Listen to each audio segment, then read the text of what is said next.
우리가 지난 시간에는 이제 7절까지 상고를 했습니다.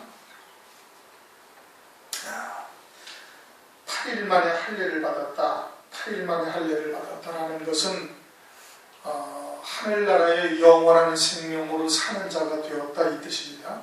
그래서 8일이라는 것이 부활의 수고, 또 주께서 재림하신 이후에 천년왕국 이후 그렇게 이제 7째 날이 지나고 8째 날이 되어지면은 영웅세계에 다 들어가게 되죠. 모든 정사와 권세와 모든 것을 다 멸하고 하나님 아버지께 나라를 바칠 때가 되지 않습니까? 그때가 8일째가 되는 날이거든요. 8일째 할례를 받았다라는 것은 오늘날 그리스도인들이 그리스도의 이름으로 세례를 받았으면은 그러한 새 생명으로 사는 자여야 된다라는 것을 말씀하고 있는 겁니다. 그러면서 이제 듣는 자가 나와 함께 웃으리로다. 노경의 아들 낳았도다. 8절 아이가 자라매 젖을 떼고 이삭의 젖을 떼는 날에 아브라함이 대연을 베풀었더라. 이삭이 자라니까 이제 젖을 뗐대요. 그 당연한 얘기죠, 그렇죠? 뭐 12살, 20살 되는데도 젖을 먹일 리가 있겠습니까? 당연한 얘기인데 성경에 기록해 놓으신 것은 특별한 의미가 있기 때문에 그러는 것이에요. 영적인 의미를 담고 계시는 것이죠. 이제 그와 같이 8일의 할례를 받아서 그리스도 안에서 온전한 새 생명으로, 다시 말하면 부활의 생명으로 영원한 세계에 잇대어서 살아가야 할 자들이 어떠한 양식을 먹어야 되는가, 이거를 지금 말씀하고 계시는 겁니다. 일반적으로 아이가 나서 엄마한테 젖 먹는 것은 당연한 것이고 2살, 3살 되면 젖을 떼야지 뭐 한 15살 될 때까지 젖 먹고 있겠습니까? 그것을 말씀하고 있는 것이 아니죠. 그럼 젖을 먹는데 이게 어떠한 젖이냐? 이 말씀이 이제 베드로전서 2장, 1장, 2장에 쭉 있습니다. 이 베드로전서 1장, 2장을 한번 보시기 바랍니다. 예전에도 한번 참고를 했지만은 베드로전서 1장 1장과 2장을 보시면 2장 2절을 보면은 거기에 이제 신령한 젖이라는 말씀이 나오죠. 베드로전서 2장 2절을 보면은 갓난아이들 같이 순전하고 신령한 젖을 사모하라. 그렇게 말씀을 하고 있지 않습니까? 신령한 젖이라는 것은 뭘 말하는 거예요? 하나님의 말씀을 말하는 거예요. 그런데 베드로전서 1장과 2장을 이제 여러분들도 성경을 보면서 성경의 큰 틀부터 먼저 보셔야 되는 거예요. 조그만데 이거 조그만 데서 여기 뭔 뜻이냐 이렇게 보는 것보다는 우선 여러분들이 그렇게 알기도 더 어렵지 않았습니까? 그렇죠? 그렇게 알기도 어렵고 성경을 어떻게 하냐 큰 틀부터 먼저 볼 수 있어야 되는 거예요. 우선 23절부터 이렇게 쭉 보면은 23절부터 보면 너희가 거듭난 것이 썩어질 씨로 된 것이 아니요 썩지 아니할 씨로 된 것이니 이는 하나님의 살아있고 항상 있는 말씀으로 되어 있습니다. 그러니까 썩어질 씨, 썩지 아니할 씨가 지금 뭘 말하는 거예요? 하나님의 말씀을 말하는 거예요. 그렇죠? 하나님의 말씀은 영생토록 살아계신 하나님의 말씀이니 생명이 되니까 그것은 영원히 썩지 아니할 씨가 이겁니다. 그러면서 그 다음에 바로 나오는 말이 이제 육체를 풀고 갖고 이건 넘어가고 그러면서 25절 그러면서 오직 주의 말씀은 세세토록 있다 이거예요. 육체는 어떠한데? 육체는 잠깐 있다 사라질 것인데 하나님의 말씀은 영원히 존재하는데 그 영원히 세세토록 존재하는 그러한 말씀이 그것이 신령한 젖이다 이런 뜻입니다. 지금. 그렇죠? 그런 신령한 젖을 먹으면은 어떻게 된다? 2장 2절 이는 이로 말미암아 신령한 젖을 사모하라. 이는 이로 말미암아 너희가 구원에 이르도록 자라게 한다 이겁니다. 뭐가? 그 신령한 젖이. 신령한 젖이 어떠한 말씀인데 세세토록 있을 말씀이다 이게. 썩지 아니할 씨다 이거예요. 그러한 말씀이 신령한 젖인데 그 말씀이 우리를 구원에 이르게 하는 거예요. 그럼 구원이라는 게 뭐냐? 그것이 이제 4절도 보면 사람에게 버림받았으나 하나님의 택하심을 입은 보배로운 산돌이신 예수께 나와 너희도 산돌같이 신령한 집으로 세워지고 예수 그리스도로 말미암아 하나님이 기쁘게 받으실 신령한 제사를 드릴 거룩한 제사장이 될지라. 그리스도께서 이 땅에 오셔가지고 멜기스덱의 반차를 쫓아 거룩한 제사장이 되셨어요. 제사장이 되셔서 당신의 몸을 우리를 위해서 희생하신 거예요. 제사장은 제사를 드리기 전에 가장 먼저 해야 할 일이 뭐야? 자기를 위해서 제물로 희생 제사를 드리는 거예요. 그러니까 희생 제물이 사실은 자기 자신인 겁니다. 내가 죽어야 할 자리지만 그러나 내 대신 이제 이 짐승의 피로 내 죄를 사해 주실 것을 믿고 희생 제물을 드리는 거잖아요. 그러니까 제사장은 가장 먼저 뭐가 되는? 자기가 먼저 제물이 돼야 되는 거예요. 그래서 주님께서 이 땅에 오셔서 우리를 위해서 화목 제물이 되시고 하늘나라에서 영원한 제사장이 되신 거예요. 지금 영원한 멜기세덱의 반차를 쫓아서 이 땅에 대제사장으로 오셨다가 부활하셔서 영원한 대제사장으로 지금 계신 겁니다. 그와 같이 이르는 것이 우리의 온전한 구원이다 이거예요. 그것이 우리의 구원이라는 거예요. 그런데 산돌이신 예수께 나와서 너희도 아주 신령한 집으로 지어지고, 그럼 신령한 집으로 지어지기 위해서는 뭐로 지어지는 거예요? 신령한 젖을 먹은 자가 되어야 돼요. 신령한 젖을 먹은 자가 구원에 이르도록 자라나가는데 그 구원에 이르도록 자라나가기 위해서는 신령한 집으로 지어지고 산돌이신 예수께 나와 신령한 집으로 지어지고 더 자라나가게 되어지면 거룩한 제사장이 된다 이겁니다. 그럼 거룩한 제사장이 된다는 것은 뭐가 된다는 거예요? 내가 제물이 된다는 거예요. 산 제물로 이 땅에서 사는 자가 자는가 되는 거예요. 그래서 로마서 12장 1절에 뭐가 돼야 된다? 어떠한 예배를 드려라? 산 제물로 너희 몸을 하나님이 기뻐하시는 산 제물로 드리라. 이것이 너희가 드릴 영적 예배다 이거예요.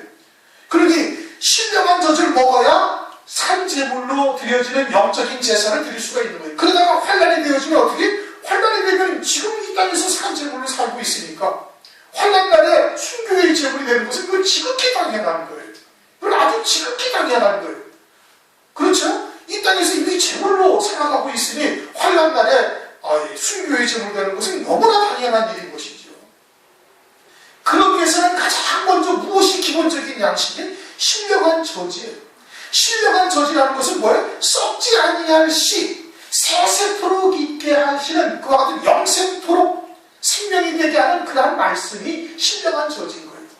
반면에 또 어떠한 말씀이 있는가? 이제 24절 베드로전서 1장 24절 보면은 모든 육체는 풀과 같고 그 모든 영광이 풀의 꽃과 같으니 풀은 마르고 꽃은 떨어지되 주의 말씀은 세세토록 있도다. 그러면은 이제 반면에 다른 말씀이 또 있는 거예요. 다른 말씀은 뭐예요? 육체를 만족시키고 또는 육에 속한 것, 세상에 썩어질 것을 위한 말씀들이 있는 겁니다.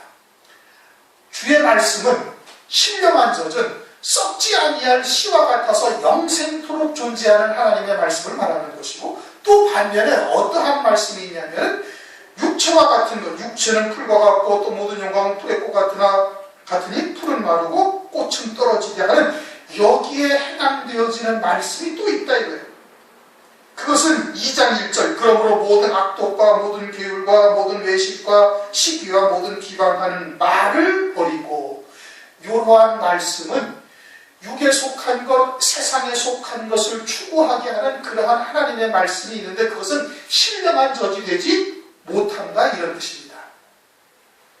지금 제가 무엇을 말씀드리는지 지금 이해를 하시겠습니까? 그것은 세상에 속한 것이요 육체가 사는 동안 있게 되어질 잠깐 동안의 희락을 주는 그러한 말씀인 것이 그것은 풀과 같고 풀의 꽃과 같은 말이에요. 그건 썩어질 씨, 그건 영생토록 존재하게 되어질 세세토록 존재하는 하나님의 말씀, 신령한 말씀이 신령한 젖이 아니고 그것은 잠시 동안 인간의 어떤 희락이나 쾌락을 추구케 하는 그와 같은 풀과 같고 풀의 꽃과 같은 그와 같은 말씀인데 그러한 것은 모든 악독과 계율과 외식과 시기와 비방하는 말들이다 이겁니다. 그런 것을 먹게 되어지면 어떻게 해? 그것은 그리스도의 구원에 이르지 못하는 거예요. 구원에 이르도록 자라지 못하는 거예요. 신령한 집으로 지어지거나 세워지거나 거룩한 제사장으로 자라나올 수가 절대 없다 이겁니다.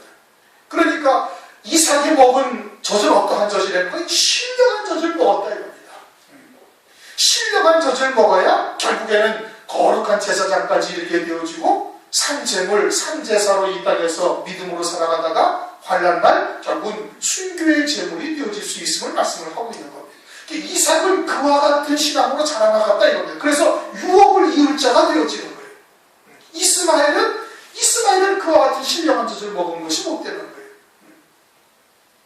그러니까 사라가 본즉 아브라함의 아들 8절이죠. 아이가 자라매 젖을 떼고 이삭이 젖을 떼는다. 이삭이 먹은 젖은 어떠한 젖이? 그와 같은 신령한 젖이다 이겁니다. 신령한 젖을 먹고, 그런 신령한 젖을 먹고 자라나가다가 젖을 떼었다. 이게 젖을 떼는 거예요. 젖을 떼라는 것은 뭘 말하는 거예요? 이제는 어린아이, 젖먹이, 말씀의 초보의 신앙에서 벗어났다 이겁니다. 히브리서 5장에서 이거는 말씀을 하고 있잖아요. 젖을 뗀 것이 뭘 말하느냐? 히브리서 5장 12절을 보면은,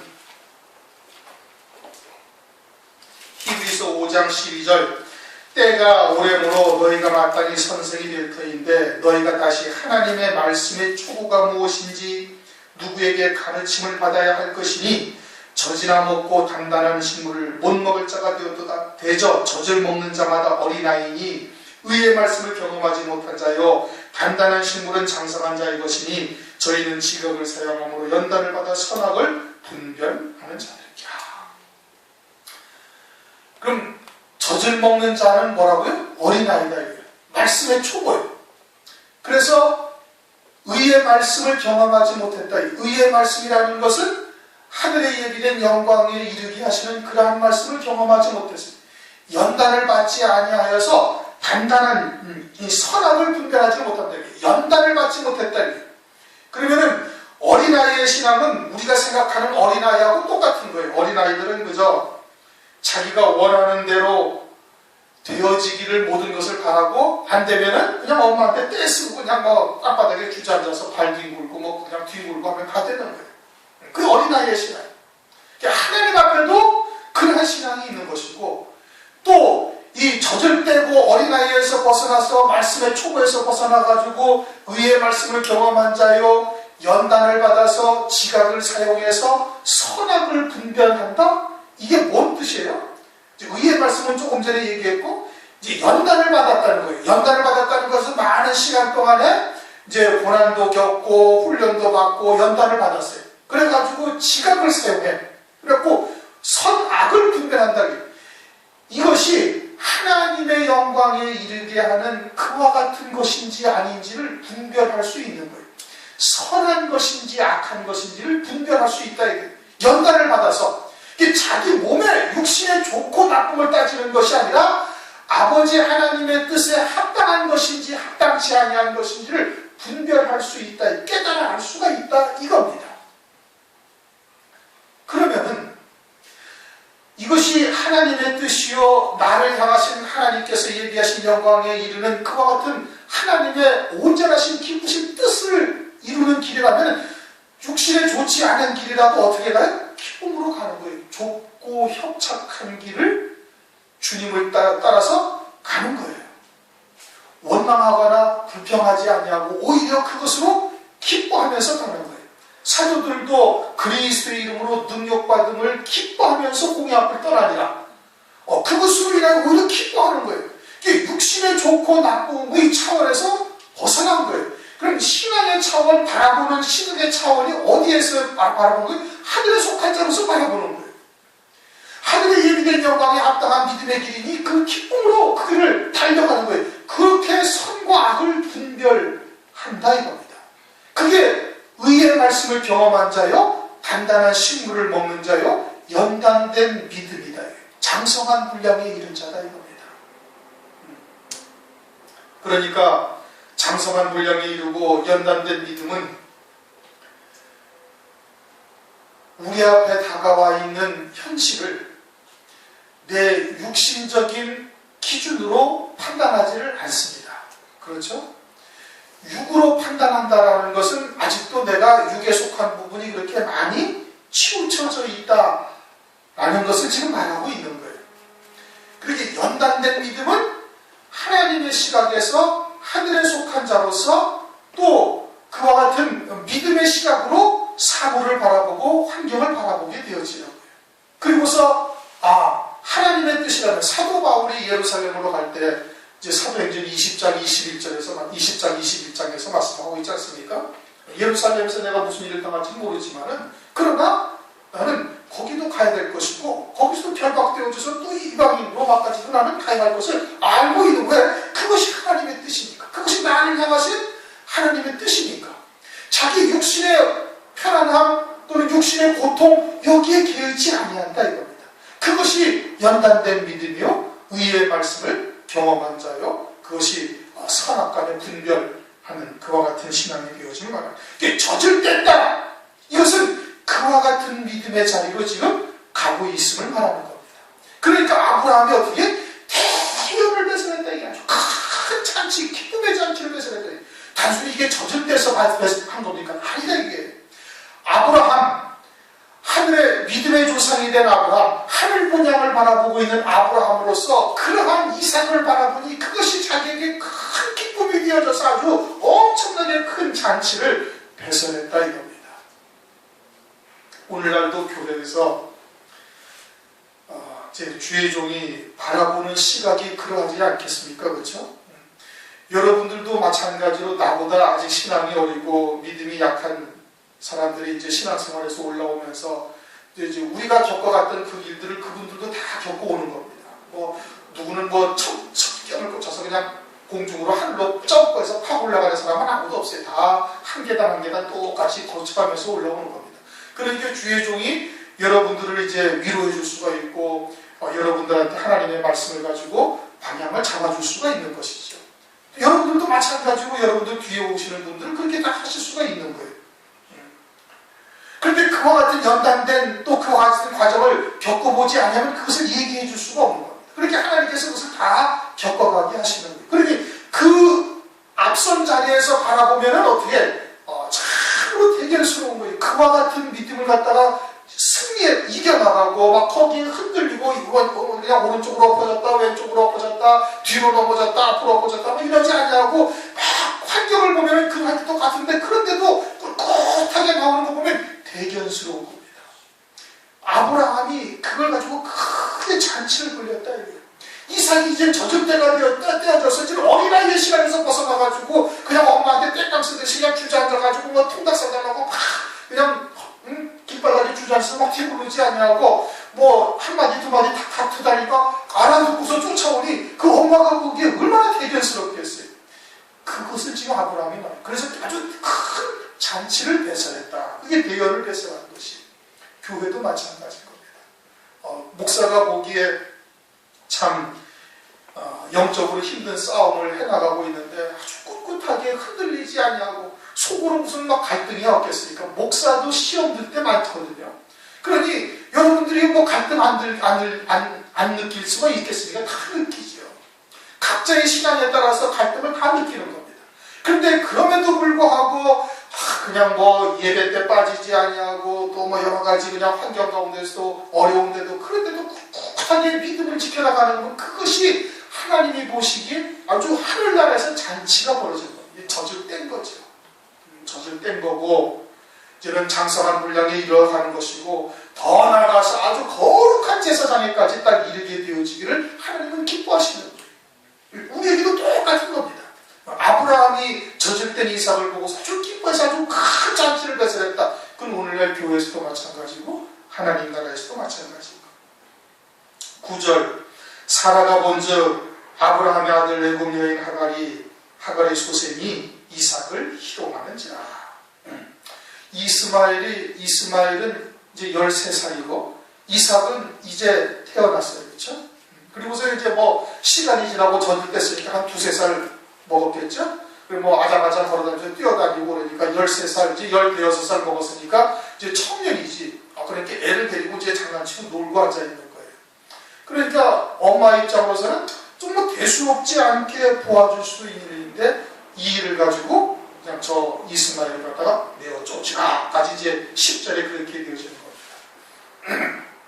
그러면 이것도 역시 마찬가지로 그런 단순한 이제 시기심에 또는 자기 아들을 지극히 사랑하는 마음에 이제 종의 자식이 거의 건방지게 내 아들을 갖다 이런다 이렇게 해서 하는 것이 아니고 이것이 다 하나님의 섭리 가운데 이루어진 일들인 것이죠. 이것이 이제 갈라디아서 4장 22절을 보면 이제 이 내용들을 말씀을 하고 있는 겁니다. 그것이 그냥 별일 없이 그냥 우연찮게 이루어진 일이 아니고 갈라디아서 4장 22절, 23절을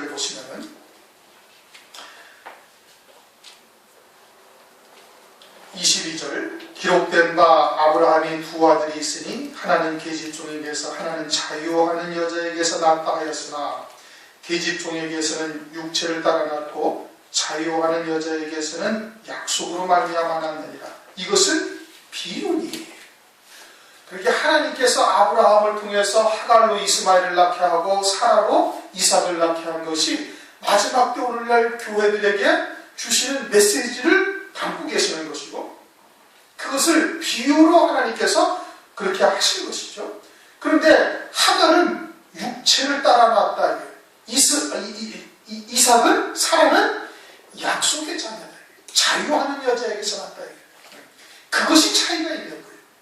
그러니까 하갈, 지금 뭐라고 얘기하냐면 8절 21장 9절을 보면 사라가 본즉 아브라함의 아들 애굽 여인 하갈의 소생이라고 말하고 있는 거예요. 그렇죠? 그냥 이스마엘이라고 하면 딱 돼버리거든요. 그런데 굳이 말씀하시기를 아브라함의 아들 애굽 여인 하갈의 소생이다. 그건 누구라고요? 아브라함의 아들이에요. 오늘날로 말하면 뭐예요? 교회 다니는 사람이다. 그런데 뭐예요? 애굽 여인의 아들, 애굽 여인 하갈의 소생이다 이겁니다. 종의 자식이다 이 뜻인 겁니다. 그리고 하갈은 믿음으로 낳은 것이 아니에요. 뭘로 낳았어요? 자기 육체의 힘으로 낳았어요. 사라는 믿음으로 낳았지만, 약속을 받고 믿음으로 낳았지만은, 하갈은 믿음으로 낳은 것이 아니라 자기의 육체가 아직 생식 능력이 있어서, 잉태할 힘이 있어서 아브라함과 동침해서 자기 힘으로 낳은 거예요. 그러니 육이 신앙의 주체인 겁니다. 사라는 믿음이 신앙의 주체인 것이고, 사라는 이미 죽은 자요, 아브라함도 100세에 이삭을 낳았으니 아브라함과 사라는 이미 다 죽은 자요, 고목나무와 같을 때 믿음으로, 언약의 약속의 말씀을 믿음으로 낳은 것이죠. 그러나 하갈을, 이스마엘은 어떻게 낳았어요? 자기 힘으로 낳은 거예요. 육체로 낳은 거예요. 그러니까 이와 같이 하나님의 말씀을, 내가 말씀을 짓게 행한다든지 이처럼 육에 속한 것, 오늘 이제 베드로전서 1장에서도 말씀한 것처럼 풀의 꽃과 같은 것을 위하여 하나님의 말씀을 아주 변질시키고 혼잡한 말씀, 수다하게 혼잡하게 한 그러한 말씀으로 변질시킨 이와 같은 신앙들은, 이러한 신앙들은 다 뭐예요? 그건 종의 신앙이다. 왜? 육에 속해 있으니까. 에베소서 2장 2절을 보면 공중권세 잡은 자를 따라서 우리도 이전에는 다 육체의 소욕을 쫓아 혹은 육체의 마음에 원하는 대로 행하였다 이겁니다. 이것은 다 진노에 받을 하나님의 진노의 대상들이었다라고 에베소서 2장 2절 3절에 말씀을 하고 있어요. 왜? 육에 속해서 살았으니까. 육체와 육체에 원하는 대로 사는 것, 이거 다 육에 속한 것이고, 하나님의 말씀을 빙자해도 마찬가지인 겁니다. 믿음으로 산다는 것은 왜? 나는 예수 그리스도와 함께 십자가를 못 박혀 죽었고, 이제 내 생각이나 하나님을 대적하는 세상의 지식이나 모든 것을 다 하나님의 말씀 앞에 무릎 꿇게 하고 오직 하나님의 말씀을 믿는 믿음으로만 사는 자 되어야 되는 거예요. 그것이 산제사로 산제물로 드려지는 삶인 것이죠. 그런데 아브라함의 아들 애굽 여인 하갈의 소생이다 라는 것은 하나님의 자녀다 거예요. 아브라함의 아들이니까. 아브라함의 아들이니 하나님의 자녀이지만은 애굽에 속한 신앙, 그리고 종에 속한 신앙에서 벗어나지 못한 이와 같은 신앙의 모습을 말하는 거예요. 이것이 뭘 말한다? 이것이 영에 속한 자, 사라가 바라본 즉, 사라는 어떠한 눈으로 바라봐요? 믿음의 눈으로 바라보는 거예요. 영에 속한 자의 시각에서 바라보고 있는 거예요. 그렇게 바라보고 있으니 육에 속한 자들이 영에 속한 자들, 신령한 자들을 희롱하고 핍박하는 것을 보고 있는 거예요. 또 그러한 사상들이 교회 안에서 하나님의 자녀들을 희롱하고 핍박하고 있음을 지금 말씀하고 있는 겁니다. 갈라디아서 4장 29절을 보면 그러나 그때에 육체를 따라난 자가 성령을 따라난 자를 핍박한 것 같이 이제도 그러하도다.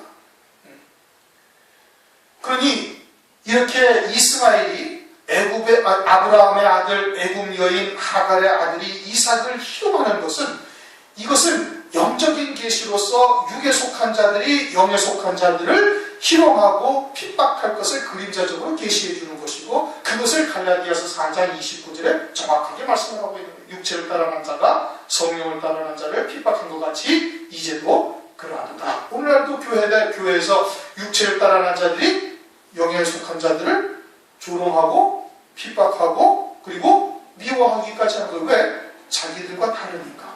그래서 요한복음 15장 19절 너희가 세상에 속하였으면 이 세상이 자기의 것을 사랑할 터이나 너희는 세상에 속한 자가 아니요 도리어 세상에서 나의 택함을 입은 자이므로 세상이 너희를 미워하는 거야. 미워하는 거다. 제자들도 미움을 받았죠. 주님은 말할 것도 없고 그 이후로도 계속해서 영에 속한 자들이 육에 속한 자들 아브라함의 자손들에게 미움을 받고 핍박을 받고 조롱당하고 그리고 결국은 죽임까지 당하는 거예요. 요한복음 16장 2절 죽임당하기까지 하는 거예요. 환난 날에도 역시 마찬가지. 왜 그래요? 육에 속한 자들은 영에 속한 일들을 알지도 못하고 깨닫지도 못하는 거예요. 거룩한 제사장 되는 일에는 관심이 없어요. 신령한 집을 짓는 일에도 관심이 없어요. 오직 풀과 풀의 꽃과 같은 영광만을 추구하고 있는 것이에요.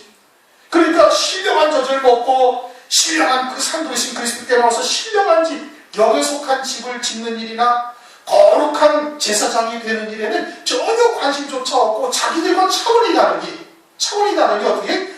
핍박하고 미워하고 종국에는 죽이기까지 하는 것이. 그러니까 환난 날이 되어지면 민족을 나라가 나라를 대적하고 미워하고 환난 가운데 죽이는 자리에 넘겨준다. 그렇게 말씀하고 있지 않습니까?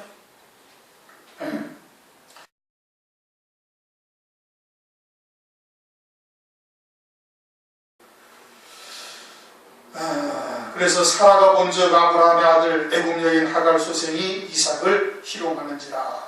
그가 아브라함에게 이르되 이 여종과 그 아들을 내어 쫓으라. 이 종의 아들은 내 아들 이삭과 함께 기업을 얻지 못하리라. 하늘에서의 기업이 없다 이겁니다. 뒤에 가면은 이스마엘이나 그두라의 여섯아들이나 아브라함이 다 세상의 재물을 다 나눠줬을 거예요. 그두라의 여섯아들에게도 세상의 재물을 나눠주지 않습니까? 기업을 얻지 못한다는 것은 지금 믿음으로 바라보고 있는 사라의 시각에서 내 아들과 함께 기업을 얻지 못한다는 것은 하늘의 유업을 얻지 못한다라는 것을 지금 말씀을 하고 있는 겁니다. 아울러서 창세기 16장을 보면 이 하갈이 이전에 이스마엘을 잉태하고 자기의 주인인 사라를 멸시하다가 쫓겨난 적이 한 번 또 있어요. 지금도 내어 쫓으라 그렇게 말하고 있죠. 이전에도 한 번 내어 쫓긴 적이 있습니다. 그 내어 쫓겼을 때 하나님께서 하갈에게 나타나셔가지고 말씀하시기를 네 주인에게 가서 거기 가서 복종하라, 순종하고 복종하라 그렇게 말씀하셨어요. 창세기 16장 9절 네 여주인에게로 돌아가서 그 수하에 복종하라. 그럼 그 수하에 복종하라는 것은 뭘 말하는 거예요? 믿음으로 산다는 것이 무엇인지를 잘 깨닫고 다시 배우라 이 뜻인 겁니다. 그러니까 율법 아래에서 종의 신앙으로 또는 육에 속한 신앙으로 세상에 속한 신앙으로 살던 자들로 하여금 다시 하나님께서 은혜를 베풀어서 같이 지금 아브라함하고 같이 살고 있죠. 아브라함의 말씀을 같이 듣고 있습니다. 사라나 하갈이나. 그리고는 사라는 함께 믿음으로 자유하는 여자요 믿음으로 사는 것이 무엇인지를 알고 있거든요. 그러니까 사라와 함께 그 여종에게 복종하면서 믿음으로 사는 것이 무엇인지를 거기에서 깨우쳐서 종의 신앙에서 돌이킬 수 있는 기회를 이미 하나님께서 주신 거예요. 그런데 들어와가지고는 어떻게 했어요? 들어와가지고는 전혀 복종하지를 아니한 겁니다. 계속해서 종에 속한 신앙, 육에 속한 신앙 또는 세상에 속한 신앙에서 벗어나려고 하지를 않아요. 알려고 하지도 않아요. 그러니까 조금 전에 말씀드렸던 것처럼 신령한 집을 짓는 것이라든지 거룩한 제사장이 된다는 그런 믿음의 길은 전혀 관심 밖이었다 이겁니다. 오직 관심을 어디에 있어요? 풀과 또는 풀의 꽃과 같은 잠시 있다 사라질 이 세상의 영광이나 부귀 영화나 이와 같은 것에만 오직 관심을 갖고 있었던 거예요. 그러니 그와 같은 신앙은 내 아들과 함께 기업을 얻지 못할 것이니 그러니 어떻게 하라? 그러니 내어 쫓으라 고 말하고 있는 겁니다. 11절 아브라함이 그 아들을 위하여 그의 깊이 근심이 되었더니 아브라함이 근심이 되었다. 아브라함이 근심이 되었다라는 것은 저들이 나가서 세상에 나가서 어떻게 먹고 살 것인가 이것을 근심하고 있는 게 아닙니다. 왜? 아브라함은 이미 하늘 본향을 사모하여 육신의 고향을 돌아가지 아니한 믿음의 조상이거든요. 그러면 어떠한 시각으로 지금 바라보면서 근심하고 있는 거예요? 하늘 분향에서 앉아있는, 하늘에 앉아있는 그와 같은 시각에서 바라보고 근심을 하고 있는 거예요. 그럼 무엇을 근심하고 있는 거예요? 마태복음 25장을 보면은 장차 훗날 임금이 심판을 하는데 하나는 오른편에, 하나는 왼편에, 하나는 영생의 자리에, 창세로부터 예비하신 기업을 이을 자리에, 하나는 영원에 처하실 자리를 말씀하고 있죠. 그와 같은 심판의 자리에서 이들이 영원한 번에 정말 슬피 울며 이를 갈미 있게 되어질 그와 같은 자리에 처해질 것을 보고 근심을 하고 있는 거예요. 그것을 바라보면서 근심을 하는 겁니다.